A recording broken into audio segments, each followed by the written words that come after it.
yana da daɗi, shi ne ke saka zamoni.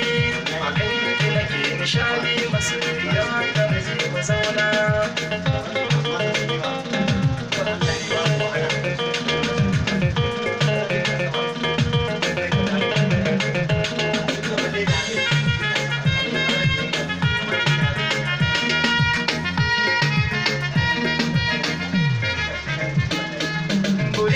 Na mallake ki a zuciya na samu sauki, ko yaushe zan so na kai ni sahiba mai faranta raina.